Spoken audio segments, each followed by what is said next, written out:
Baik, selamat siang Ibu Erni. Selamat siang, Pak. Gimana kabar hari ini? Alhamdulillah, baik, Pak. Bapak, bagaimana kabarnya hari Ya, ini? saya juga dalam kondisi baik ya. Walaupun mati lampu, tapi ya tetap kondisi baik. Ya. Dengar-dengar kita mau coaching ini ya. Iya, Pak, betul. Jadi apa yang diharapkan atau tujuan dari coaching kita pada hari ini? Kira-kira apa yang perlu kita sepakati ini, Bu? Saya ingin dari coaching ini, harapan saya itu nanti tujuannya itu saya ingin kondisi kelas saya nantinya eh, bisa tenang, Pak. Tidak ada pembulian. Itu tujuannya, Pak. Baik, Ibu bisa menggambarkan atau apa nih mengungkapkan, menjelaskan sedikit ah, apa yang terjadi di kelas atau di sekolah itu?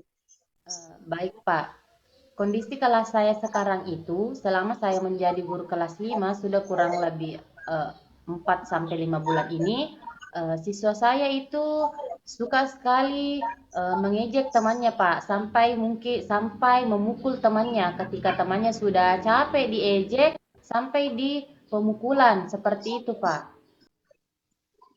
Hmm. Baik, baik. Eh, jadi melihat kondisi ini, kira-kira apa yang ingin Ibu capai jika eh, peristiwa itu atau kejadian itu hilang, ya, yang kegiatan bullying itu ya apa, yang dilakukan anak-anak itu hilang. Kira-kira apa yang ingin kita capai, yang Ibu ingin capai?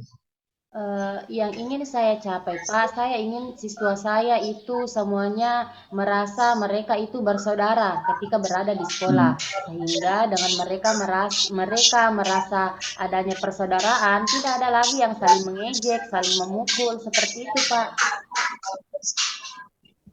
Hmm. Menurut Ibu, kira-kira faktor apa yang menyebabkan terjadinya bullying itu di kelas? Eh, Ketika terjadi hal-hal seperti itu, saya selalu berusaha untuk menyelesaikannya dengan segitiga restitusi, Pak. Mereka Hmm. mengatakan bahwa hanya main-main, hanya ingin mengganggu temannya. Ada juga yang mengatakan kalau dia melakukan seperti itu karena sebelumnya pada saat mereka kelas 3 dan kelas 4, temannya juga sering melakukan hal demikian. Makanya dia baru mulai eh, melakukannya juga di kelas 5 ini, Pak. Lalu, menurut Ibu, faktor-faktor apa yang bisa membuat itu hilang? Eh, yang bisa membuat bullying itu bisa hilang? Faktor-faktor apa yang bisa membuat itu? Menurut saya, Pak, hal itu bisa hilang ketika anak-anak ini menyadari bahwa temannya mereka itu adalah saudaranya, bukan musuhnya, seperti Hmm. itu. Menganggap Hmm. temannya ini saudara, begitu, Pak, supaya ini bisa hilang. Baik, Bu, baik, baik. Eh, Kira-kira Ibu sudah memikirkan atau apakah Ibu memiliki gagasan untuk bisa mengatasi itu, Bu? Nah, ada yang sempat terpikir, Pak, saya ingin memberikan edukasi kepada peserta didik saya tentang bullying itu sendiri, bagaimana itu pembulian dan apa akibatnya jika mereka terus-terus melakukan hal tersebut. Karena mungkin mereka tidak Hmm. ada pengetahuan tentang hal tersebut, hanya menganggap itu lelucon sehingga mereka terus melakukannya, Pak. Hmm. Jadi rencana kita ke depan bagaimana untuk mengatasi itu? Rencana saya ke depannya, Pak, saya ingin melakukan eh, sebuah semacam workshop untuk peserta didik saya tentang bahaya bullying itu sendiri, Pak. Saya ingin memberikan edukasi kepada mereka Hmm. tentang bullying itu sendiri, supaya mereka paham Betul, bahwa betul. oh ini adalah bentuk perilaku yang tidak seharusnya dilakukan di lingkungan sekolah. Hmm.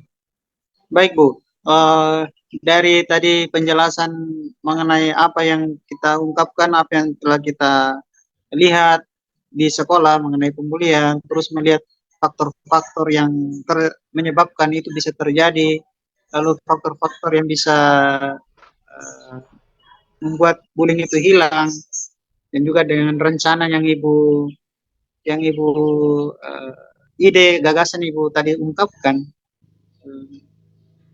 kira-kira ibu bisa menyimpulkan uh, dari percakapan kita ini ada yang bisa disimpulkan seperti apa? Uh, yang dapat saya simpulkan, Pak, uh, penting, sangat penting untuk menjaga lingkungan kelas kita itu tetap aman. Artinya harus tercipta disiplin yang positif. Nah, penting adanya dari percakapan kita tadi, Pak, saya dapat simpulkan bahwa saran yang saya sampaikan tadi atau rencana tindakan yang saya sampaikan tadi, Bapak sambut dengan hangat dan Bapak menyetujui rencana tersebut. Semoga kedepannya saya bisa menerapkan hal tersebut, Pak. Betul-betul diterapkan, bukan hanya sekedar rencana. Baik, luar biasa Ibu ya, luar biasa yang sudah Ibu ungkapkan, ide yang Ibu sudah ungkapkan. Ya, semoga dengan percakapan kita ini, apa yang Ibu rencanakan, ya, semuanya bisa berjalan dengan baik, sehingga tujuan yang tadi kita sepakati dari awal itu bisa tercapai, bahwa ya karena di lingkungan sekolah itu, terutama di dalam kelas, itu ada pembulian. Ya, semoga rencana yang Ibu rencanakan itu bisa dilaksanakan, sehingga kelas itu bisa kembali normal seperti biasa, anak-anak bisa merasakan kedamaian, ketentraman, atau kenyamanan dalam belajar ya. Jadi luar biasa Ibu, tetap semangat dalam mempraktekkan apa yang sudah kita dapatkan, ya terutama soal masalah-masalah yang terjadi, ya, bisa kita atasi itu dengan kemampuan yang kita miliki, dengan ide-ide yang kita miliki, dan bisa kita terapkan di lingkungan sekolah. Terima kasih Bu, luar biasa. Iya Pak, terima Semoga kasih juga Pak depannya atas lebih bagus lagi. waktunya siang hari ini. Terima kasih, selamat siang. Siang Pak.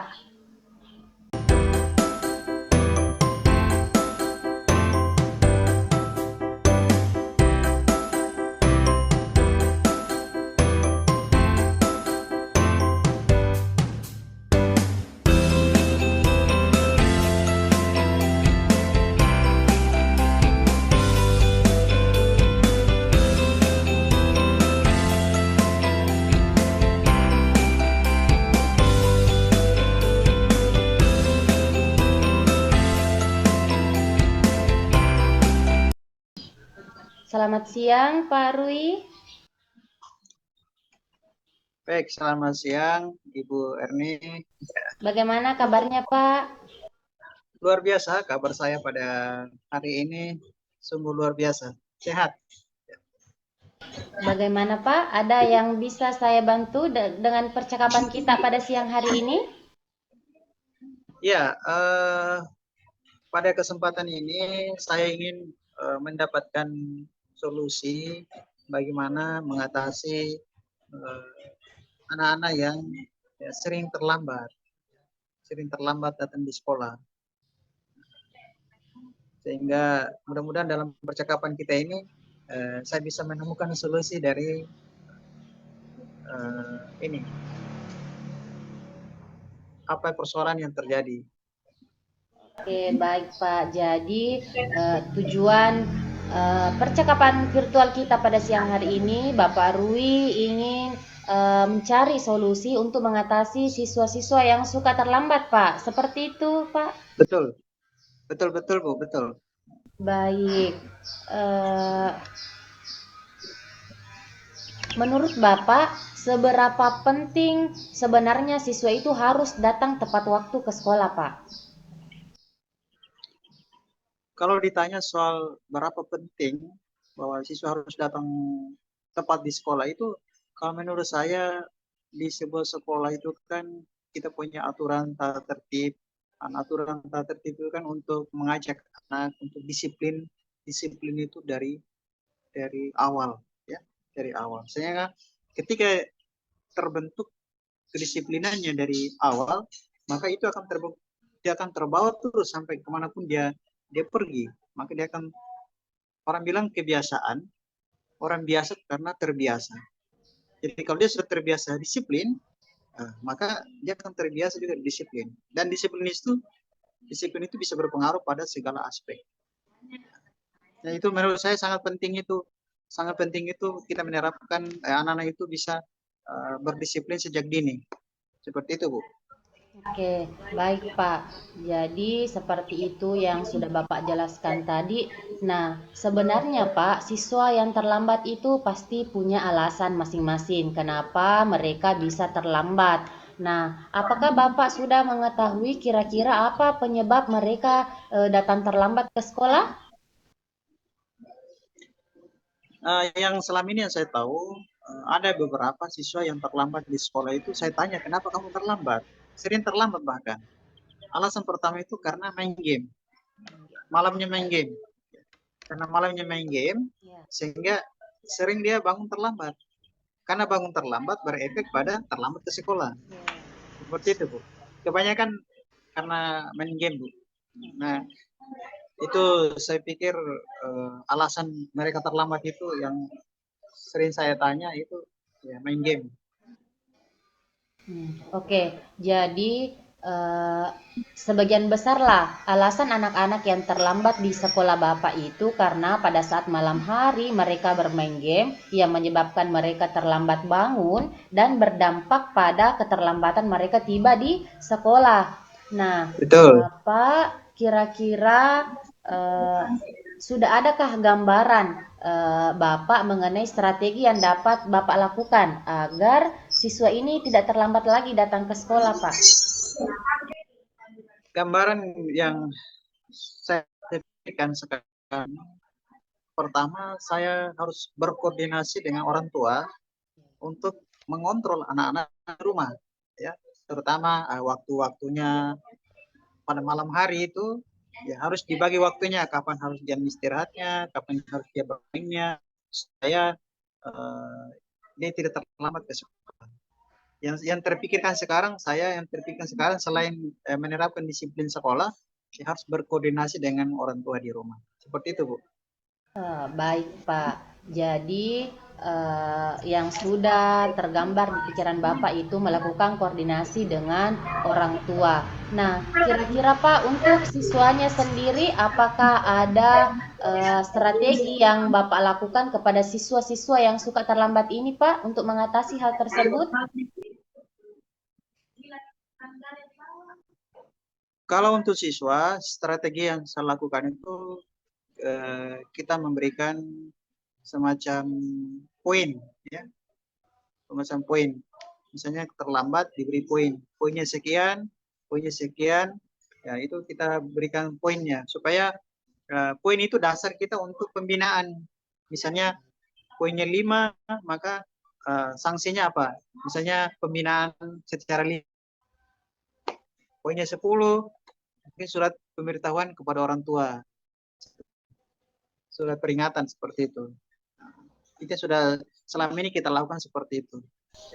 Oke, baik Pak. Menurut saya strategi yang telah Bapak lakukan itu sudah cukup baik untuk siswanya sendiri menerapkan sistem poin. Namun poin ini kita gunakan untuk pembinaan kepada siswa tersebut. Kemudian nantinya juga melakukan koordinasi dengan orang tua. Baik Pak. Eh, apa apa kira-kira komitmen Bapak dalam menerapkan strategi tersebut? Saya berkomitmen bahwa disiplin itu penting untuk kita tegakkan sejak dini. Sehingga apapun itu yang menghambat, apapun itu solusi strategi harus kita cari supaya kita bisa mengatasi anak-anak yang sudah terlambat itu supaya dia tidak terlambat lagi. Jadi penting itu bahwa komitmen saya itu tetap pada menegakkan aturan dan disiplin sekolah. Itu komitmen saya. Lalu yang kedua, berkolaborasi atau berkoordinasi dengan orang tua dan supaya bisa bersama-sama mengontrol anak di rumah maupun di sekolah. Oke, Begitu, baik Bu. Pak, betul sekali ya. Kira-kira selain orang tua masih ada pihak-pihak yang dapat membantu Bapak dalam menangani masalah ini di sekolah, Pak? Ya, selain kalau tentunya bahwa kalau di rumah sudah jelas orang tua ya. Ya, Tapi kalau kalau di di di sekolah, sekolah kalau ya. di sekolah itu kan ada berbagai pihak. Yang pertama Wakasek bagian kesiswaan, ada eh, pembina OSIS, ada pengurus OSIS, ya, terutama ada guru BK. Ya, jadi saya kira pihak-pihak itu yang akan saya rangkul atau berkolaborasi dengan mereka semua supaya membantu anak-anak yang terlambat ini supaya bisa tidak terlambat. Saya itu pihak-pihak yang uh, akan saya berkolaborasi dengan mereka untuk mengatasi persoalan ini. Seperti itu, Bu. Baik, Pak. Eh, kemudian apa kira-kira bentuk tindak lanjut setelah kita melakukan coaching pada siang hari ini? Apa bentuk tindak lanjut yang dapat Bapak lakukan nantinya untuk mengatasi masalah yang Bapak hadapi? Ya, tentunya uh, saya akan menindaklanjuti uh, percakapan kita pada hari ini. Ya, saya akan menerapkan uh, terutama seperti tadi bahwa paling penting itu adalah uh, koordinasi dengan orang tua. Ya. Koordinasi dengan orang tua supaya apa ya, percakapan kita pada hari ini itu bisa ya bisa apa ya, apa yang ingin saya inginkan Ya, pada hari ini itu bisa tercapai, ya, maka betul. saya harus berkoordinasi dengan orang tua untuk memin apa maksudnya meminimkan Meminimalisir. anak-anak yang terlambat. Ya, minimalisir itu ya, ya seperti itu. Ah, Baik, Pak. Bagaimana Pak dari perbincangan kita pada siang hari ini, bagaimana perasaan Bapak mengenai masalah yang Bapak hadapi? ya cukup lega lah artinya ternyata saya bisa temukan solusi-solusi ya yang bisa saya dapatkan dari percakapan kita ini. Saya bisa temukan solusi untuk bisa mengatasi anak-anak saya yang sudah terlambat. Lega lah, saya rasa senang. Alhamdulillah. Terima kasih Pak. Semoga Bapak bisa menangani kasus-kasus siswa yang terlambat. Semoga ke depannya eh, siswa yang terlambat semakin berkurang lah. Seperti itu ya Pak, harapannya ke depan. Ya. Amin, amin, Baik Pak, masih ada yang amin. ingin disampaikan Pak? Saya kira hanya itu saja ya dari saya. Terima kasih banyak atas kesediaan Ibu, atas kegiatan kita pada hari ini luar biasa. Saya apresiasi. Terima kasih. Iya Pak, saya juga berterima kasih Pak. Oke baik. Selamat siang Pak. Ya.